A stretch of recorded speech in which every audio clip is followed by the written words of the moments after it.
मतांसाठी लाडकीत 3,500 कोटींचा अपहार.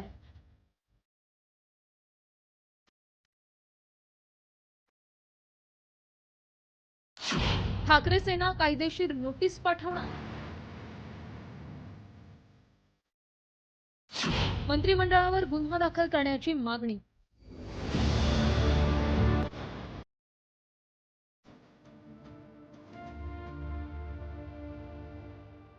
लाडकी बहीण योजनेच्या लाभार्थ्यांची संख्या घटत असतानाच ही योजना आता वादात सापडली आहे. एकीकडे कॅगनं या योजनेवर गंभीर ताशेरे ओढले असतानाच ठाकरे सेनेचे खासदार संजय राऊत यांनी या मतांसाठी लाडकी बहीण योजनेत 3,500 कोटींचा अपहार झाल्याचा गंभीर आरोप केलाय. तत्कालीन मंत्रिमंडळावर गुन्हा दाखल करण्याची ही मागणी राऊत यांनी केली आहे. तर पुरुष लाभार्थ्यांकडून पैसे वसूल केले जातील असं म्हणत भाजपनं विरोधकांना प्रत्युत्तर दिलंय. 14,000 कोटी रुपये या स्कीममध्ये लाडक्या बहिणींना वितरित करण्यात आल्याचे आकडे प्रसिद्ध झाले.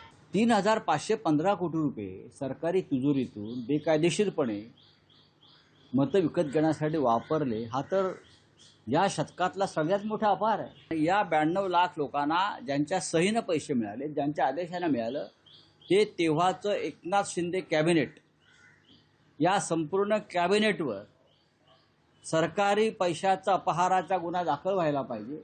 लाडक्या बहीण योजनेला बदनाम करण्याचं षडयंत्र तुमचं आहे. काँग्रेसनं कोर्टामध्ये जाऊन ही योजना बंद पाडण्याचा प्रयत्न केला होता. संजय राऊत, तुम्ही हायकोर्टामध्ये जाण्याची धमकी देतायत आणि ही योजना बंद करण्यासाठी प्रयत्न करतायत, परंतु एक गोष्ट ध्यानात ठेवा, ही योजना बंद पडणार नाही.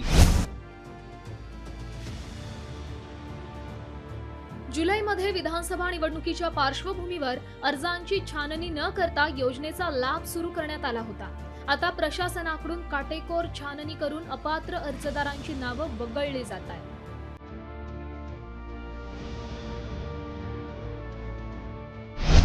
स्वतःचं 4 चाकी वाहन असणं, उत्पन्न जास्त असणं, केवायसी न करणं, एकाच घरात जास्त लाभार्थी असणं, पुरुषांची घुसखोरी आणि सरकारी कर्मचारी असूनही लाभार्थी असणं, वयाची अट न पाळणं, अशा अनेक कारणांनी या योजनेतून तब्बल 92 लाख महिलांची नावं वगळण्यात आली. योजनेत नियमबाह्य घुसखोरी करून अपात्र लाडकींनी 14,000 कोटींवर डल्ला मारलाय. सरकारी तिजोरीत खडखडाट असतानाही लाडकींनी केलेली लूट ही संतापजनक आहे. या पार्श्वभूमीवर ठाकरे सेनेकडून मुख्यमंत्री आणि मुख्य सचिवांना लवकरच कायदेशीर नोटीस पाठवली जाणार आहे.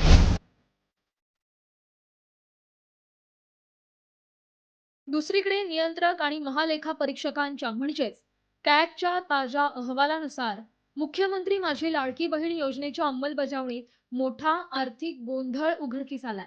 बजेटपेक्षा तब्बल जवळपास 3,500 कोटी रुपयांचा अतिरिक्त खर्च आणि तातडीची गरज नसतानाही 15,586,00,000 रुपये VPDA खात्यात वर्ग करणं ही आर्थिक बेशिस्त असल्याचा ठपका कॅगनं ठेवलाय.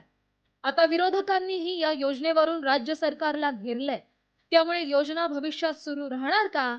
लाडकीला 1,500 रुपये देताना सरकारची दमछाक होत असतानाच 2,100 रुपयांचं आश्वासन सरकार कसं पूर्ण करणार, याकडेच राज्याचं लक्ष लागलंय.